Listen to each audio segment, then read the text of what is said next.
Job करनी है, पहले ये सुन लो।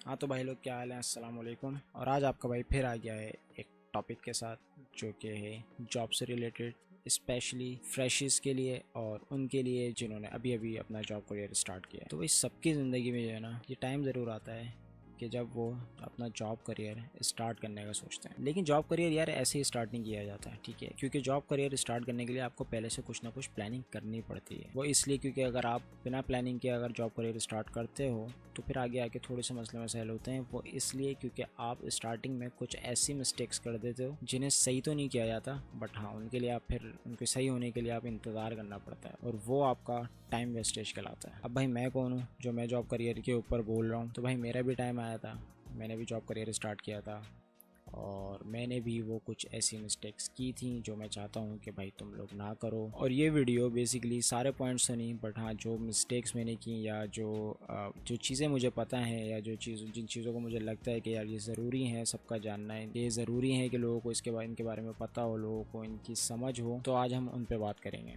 बात क्या करेंगे, बेसिकली मैं सिर्फ उन चीज़ों को हाईलाइट करूँ और आगे डिसीजन मेकिंग आपकी होगी कि आपको क्या करना है। So without wasting further time, let's move to our video.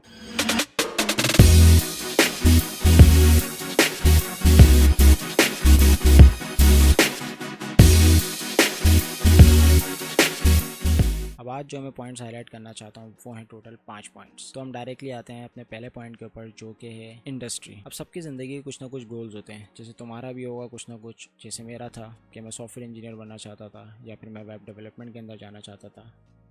अब आ गया हूँ डिजिटल मार्केटिंग में, वो अलग बात है। तो इसी तरीके से तुम्हारे भी कुछ ना कुछ गोल्स होंगे अपने करियर को लेके, और कुछ टारगेट तुम लोगों ने सेट किए होंगे कि यार तुम्हें ये बनना है, तुम्हें वो बनना है। लेकिन अभी वो टाइम है थोड़ा सा दूर, और तुम्हें अभी जॉब करियर स्टार्ट करना है। क्योंकि जाहिर सी बात है, बहुत सारी चीज़ें होती हैं, तुम्हारे अपने एक्सपेंस है, तुम्हारे घर में खर्चा देना है, या वॉट एवर जो भी तुम्हारे रीज़न है जॉब करियर स्टार्ट करने के, तुम उनकी बेसिस के ऊपर तुम्हें जॉब करियर स्टार्ट करना है। तो अब तुम लोगों में से कुछ के जहन में एक चीज़ आ रही होगी कि यार जॉब करियर स्टार्ट करने में क्या है, जॉब मिले, ज्वाइन करो, सैलरी मिलेगी, एंड सो ऑन, ऐसा चलता रहेगा। और उसके बाद जब तुम्हारी ग्रेजुएशन या जो भी तुम बनना चाहते हो जब बन जाओगे, तो तुम्हें फिर उसकी जॉब मिल जाएगी और एक अच्छी सैलरी मिल जाएगी। लेकिन समहाउ ऐसा नहीं होता। अब जब तुम जॉब करियर स्टार्ट करने जाते हो ना, तो तुम्हारे जहन में कोई प्री प्लानिंग नहीं होती। तुम्हें बस जॉब चाहिए होती है कि तुम्हें कोई भी जॉब मिल जाए, कोई भी मुराद मतलब कोई अच्छी ढंग की जॉब। तो अब जमादार तो मैं तुम्हें बनने को नहीं कहूँगा, तो कोई भी ढंग की जॉब मिल जाए और बस अगले महीने से जो है वो पैसा ही पैसा पैसा ही पैसा होगा। तो भाई पहला पॉइंट जो है हमारा वो है इंडस्ट्री के ऊपर हम बात ये करेंगे कि यार जब भी तुम अपना जॉब करियर स्टार्ट करने जा रहे हो, तो सबसे पहले ये डिसाइड करो कि यार तुम्हारा आगे का गोल क्या है, तुम क्या बनना चाहते हो। तुम सॉफ्टवेयर इंजीनियर बनना चाहते हो, तुम वेब डेवलपर बनना चाह रहे हो, ठीक है। अब सॉफ्टवेयर इंजीनियर एक बहुत बड़ी फील्ड है। सॉफ्टवेयर इंजीनियरिंग के अंदर तुम्हें स्पेसिफिक किस चीज़ के अंदर अपनी कोर एक्सपर्टीज़ बनानी है, और किस चीज़ में तुम ज़्यादा इंटरेस्टेड हो। या अगर हम सॉफ्टवेयर इंजीनियरिंग की बात ना करें, तो किसी भी फील्ड के अंदर जा रहे हो, तो हर फील्ड के अंदर कुछ ना कुछ एक ऐसी चीज़ होती है, हर बंदे की उसके अंदर एक्सपर्टीज़ होती है। और डिफरेंट अगर तुम कंपनीज़ को उठाओ, तो कंपनीज़ के अंदर इंटर्नशिप्स होती हैं, ट्रेनिंग प्रोग्राम्स होते हैं। तो ज़रूरी नहीं है कि हर चीज़ के लिए तुम्हें क्वालिफाइड होना ज़रूरी है। ट्रेनिंग प्रोग्राम्स होते हैं या इंटर्नशिप्स होती हैं, तो यहाँ पे तुम्हें नॉलेज भी चल जाती है, क्योंकि तुम वहाँ सीखने जा रहे हो। अब ऑब्वियस सी बात है कि जब तुम सीखने जा रहे हो तो तुम्हें सैलरी तो मिलेगी नहीं, तो फिर जॉब करियर स्टार्ट करने का फ़ायदा क्या है? भाई बहुत फ़ायदा है। अब इसको समझाने के लिए ना आपका भाई बिल्कुल अपने एग्जाम्पल देगा कि जब मैंने अपना जॉब करियर स्टार्ट किया था 2014 के अंदर, तो मैंने क्या गलती करी थी। अब उस जॉब के लिए मैं अल्हम्दुलिल्लाह उस वक्त भी कहता था, और अल्हम्दुलिल्लाह मैं आज भी कहूँगा कि मुझे वो जॉब मिली। लेकिन वो एक गलती भी थी, एक तरीके से देखा जाए तो वो एक गलती भी थी, क्योंकि उसके अंदर मेरा थोड़ा सा टाइम वेस्ट हुआ। अब टाइम वेस्ट कैसे हुआ ये भी मैं बताता हूँ।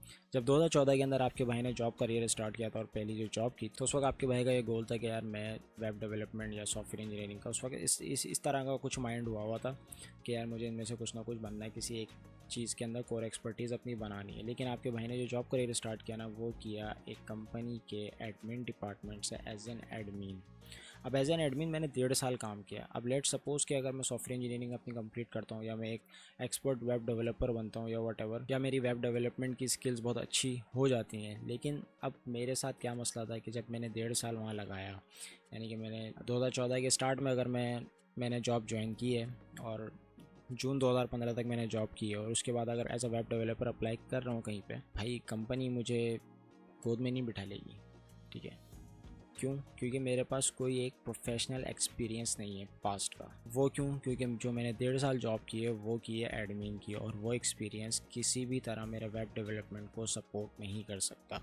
और यही गलती होती है जो अक्सर फ्रेशीज़ जो हैं वो कर देते हैं, क्योंकि उनको जॉब चाहिए होती है और वो जॉब बस कर लेते हैं कहीं पे भी, और जब वो अपनी एक्सपर्टीज़ बनाते हैं किसी चीज़ के अंदर, किसी दूसरी फील्ड के अंदर, किसी दूसरी इंडस्ट्री के अंदर, और फिर वो जब वो जॉब के लिए जाते हैं तो उन्हें वहाँ पे फिर मुश्किलात को फेस करना पड़ता है, क्योंकि उनका उस स्किल से रिलेटेड कोई प्रीवियस एक्सपीरियंस, कोई प्रोफेशनल एक्सपीरियंस नहीं है। तो इस चीज़ में आपके भाई का मशवरा ये है कि यार जब भी जॉब करियर स्टार्ट करो, या अगर कर चुके हो तो कोशिश करो कि अपनी इंडस्ट्री के अंदर आओ, भले ट्रेनिंग प्रोग्राम्स करने पड़े या इंटर्नी जाना पड़े, जाओ। 3 से 6 महीने तुम्हारे वेस्ट होंगे, मैक्सिमम 1 साल वेस्ट होगा। वो वेस्ट नहीं होगा, तुम अपनी इंडस्ट्री के अंदर जा रहे हो, तुम्हें अपनी इंडस्ट्री से रिलेटेड सीखने को बहुत कुछ मिलेगा और वो आगे बहुत ही ज़्यादा काम आएगा। तो इसलिए मेरी मानो तो अपनी इंडस्ट्री के अंदर जाओ, किसी दूसरी इंडस्ट्री के अंदर जॉब करियर स्टार्ट मत करो। तो इसी के साथ हम बढ़ते हैं अपने पॉइंट नंबर 2 की तरफ, जो है पे स्केल यानी कि सैलरी। तो अब अगर ट्रेनिंग या इंटर्नी की हैसियत से तुम किसी कंपनी को ज्वाइन कर रहे हो तो ये चीज़ इनसे निकाल दो कि तुम्हें स्टार्टिंग में सैलरी बहुत अच्छी मिल जाएगी। नहीं, अगर बहुत छोटे लेवल की कोई कंपनी है तो तुम्हें 4-5 हज़ार 6 हज़ार सैलरी मिलेगी।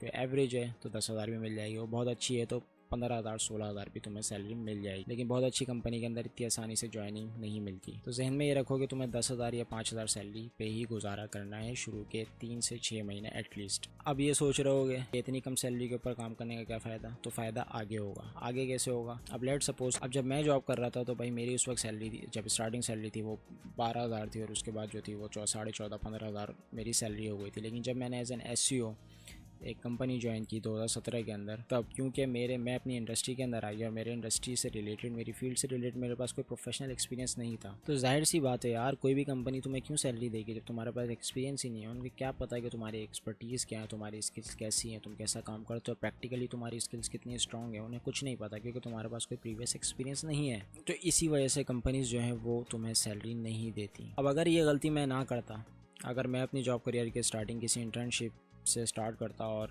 किसी डिजिटल मार्केटिंग एजेंसी या किसी सॉफ्टवेयर हाउस के अंदर एज एन SEO जाता और मैं वहाँ पे ट्रेनिंग लेता 3 से 6 महीने की, और फिर वहाँ पे मैं as a permanent employee hire हो जाता, तो फिर मेरे मामलात कुछ अच्छे होते आगे, क्योंकि मेरे पास फिर प्रीवियसली 1 से 1.5 साल का एक्सपीरियंस होता, जिसकी बेस पे मुझे थोड़ी बेहतर सैलरी मिल जाती। अब सैलरी जो होती है वो तुम्हारी पूरी सैलरी तुम्हारी स्किल्स के ऊपर डिपेंड नहीं करती, उसके अंदर तुम्हारा प्रीवियस एक्सपीरियंस, किस कंपनी के अंदर तुमने काम किया है, किस पोजीशन पे काम किया है, ये चीज़ें भी तुम्हारी सैलरी में मैटर करती हैं। तो इसलिए अगर तुम अपनी इंडस्ट्री के अंदर जा रहे हो तो सैलरी की बहुत ज़्यादा एक्सपेक्टेशन नहीं रखना। कम सैलरी मिल रही हो कर लो, क्योंकि आगे बहुत ज़्यादा काम आएगा, क्योंकि वो तुम्हारा, अगर तुम 1 साल 1.5 साल काम कर रहे हो तो वो तुम्हारी इंडस्ट्री के अंदर एक प्रोफेशनल एक्सपीरियंस तुम्हारा गेन हो रहा है, और वो तुम्हारे आगे प्रोफेशनल करियर में बहुत ज़्यादा काम आएगा। तो अब बढ़ते हैं हम अपने तीसरे पॉइंट की तरफ, जो है स्किल डेवलपमेंट। अब अपनी इंडस्ट्री में चलेगा, एज ए इंटर्नी चलेगा या ट्रेनी प्रोग्राम पे चलेगा, सैलरी पे भी कॉम्प्रोमाइज़ कर लिया। अब नेक्स्ट क्या भाई? नेक्स्ट जो है वो बहुत इंपॉर्टेंट चीज़ है, वो है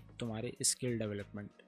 अब तुम 6 महीने के ट्रेनिंग प्रोग्राम पे जा रहे हो, या 3 महीने के ट्रेनिंग प्रोग्राम पे जा रहे हो, या 1 साल के ट्रेनिंग प्रोग्राम पे जा रहे हो, it all depends on you कि तुम कितना हार्ड वर्क करते हो और कितने ज़्यादा अपने स्किल्स को पॉलिश करते हो, कितने ज़्यादा तुम अपने स्किल को डेवलप करते हो। जितना कम टाइम में जितना ज़्यादा तुम अपने स्किल्स को डेवलप करते हो, तो अपनी कोर एक्सपर्टीज़ को बेहतर करते हो और अपनी स्किल्स को पॉलिश करते हो, तो वो तुम्हारे बहुत ज़्यादा काम आएगा। क्योंकि जब तुम आगे अपना प्रोफेशनल करियर कंटिन्यू करोगे और जब तुम्हारा एक्सपीरियंस होगा 1-1.5 साल का, उसके मुकाबले तुम्हारी स्किल्स भी बहुत ज़्यादा बेहतर होंगी, तो तुम्हें और ज़्यादा अच्छी सैलरी भी मिलेगी और ज़्यादा अच्छी कंपनी के अंदर तुम जा सकोगे।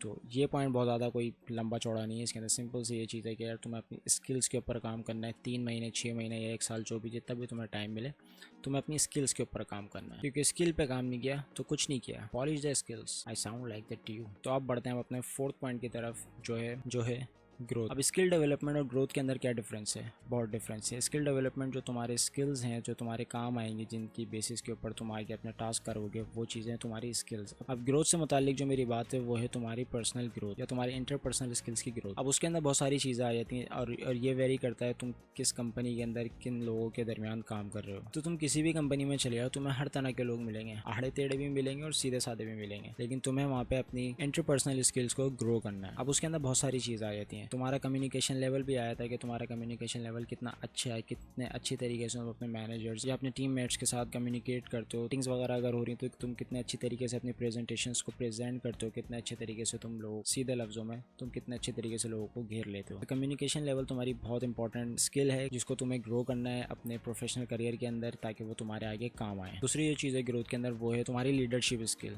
अब लीडरशिप स्किल ज़रूरी नहीं है कि तुम 15 साल एक अपने करियर के अंदर लगा दो तो उसके बाद तुम जाके लीडर बनो, नहीं, लीडरशिप स्किल तुम्हारे अंदर पहले से होनी चाहिए।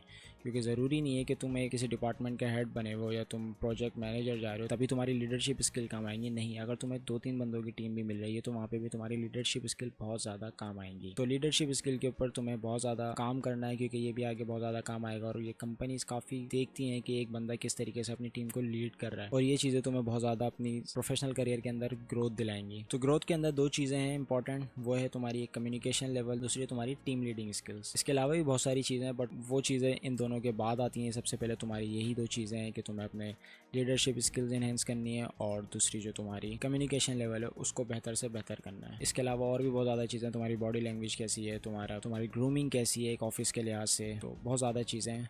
मैंने कभी इन चीज़ों के ऊपर इतना गौर ही नहीं किया, लेकिन तुम लोगों को मशवरा दे रहा हूँ तो तुम लोग कर सकते हो। तुम्हारे पास टाइम है, मेरे पास भी है, मैं भी कर सकता हूँ, नहीं करता तुम लोग कर लो, फ़ायदा होगा। तो अब हम बढ़ते हैं अपने आखिरी पॉइंट की तरफ जो कि इस वीडियो का आखिरी पॉइंट है लेकिन इस जॉब करियर का आखिरी पॉइंट नहीं है। तो वो आखिरी पॉइंट है जॉब स्विच।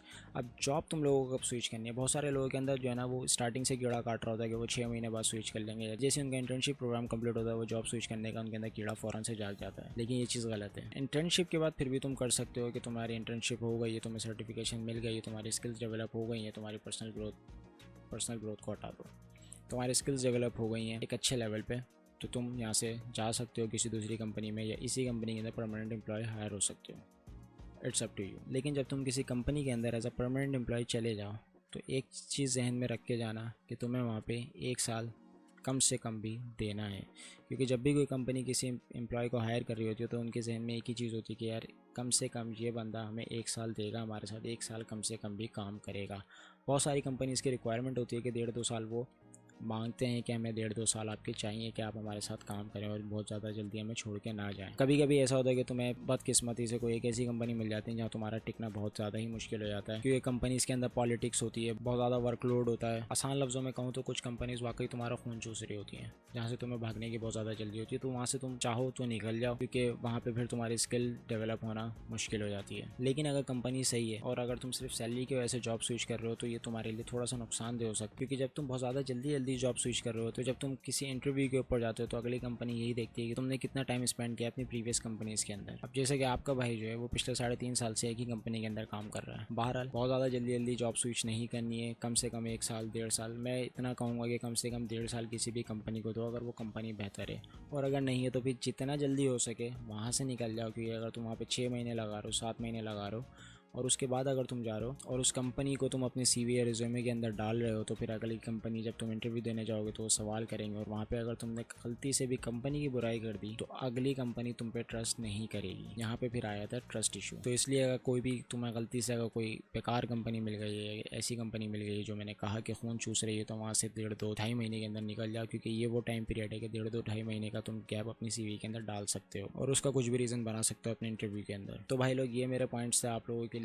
मुझे नहीं पता कि ये कितना काम आएंगे, होपफुली कि ये काम आएंगे क्योंकि ये कुछ मिस्टेक्स मैंने भी की थी इनमें से, और अगर मैं वो नहीं करता तो मैं और थोड़ा सा बेहतर होता। मैं अभी भी बेहतर, अल्हम्दुलिल्लाह, अल्लाह का बहुत शुक्र है। एक अच्छी जॉब है और काम भी अच्छा है, लेकिन हर किसी के अंदर होती है कि वो हमेशा अपनी प्रेजेंट पोजीशन से हमेशा बेहतर होने का सोचता है। तो इसलिए अगर ये मिस्टेक्स, कुछ इनमें से मिस्टेक्स हैं जो मैंने भी किए, अगर वो मैं नहीं करता तो मैं और बेहतर होता। और ये सब की ख्वाहिश होती है, कोई अगर 1 लाख रुपए सैलरी भी कमा रहा है और बहुत ज़बरदस्त कंपनी के अंदर है तो वो भी यही बोलता है कि यार इससे थोड़ा बेहतर होना चाहिए। जो 1.5 लाख कमा रहा है उसकी भी सेम थिंकिंग होती है और जो 20,000 कमा रहा है उसकी भी सेम थिंकिंग होती है। और ये कॉमन है, ये हर किसी की सोच है क्योंकि हर कोई बेहतर बनना चाहता है, क्योंकि टाइम के साथ साथ हर कोई अपना आप को बेहतर से बेहतर बनाने की कोशिश में लगा रहता है। तो यार I hope this video will surely help you और आप लोगों को फ़ायदा होगा इससे। तो फिर मिलते हैं किसी दूसरी वीडियो के अंदर किसी अच्छे टॉपिक के साथ। ज़रूरी नहीं है कि वो जॉब से रिलेटेड हो, बट हाँ कोई ना कोई फ़ायदेमंद टॉपिक ज़रूर होगा। तो मिलते हैं, अल्लाह हाफिज़।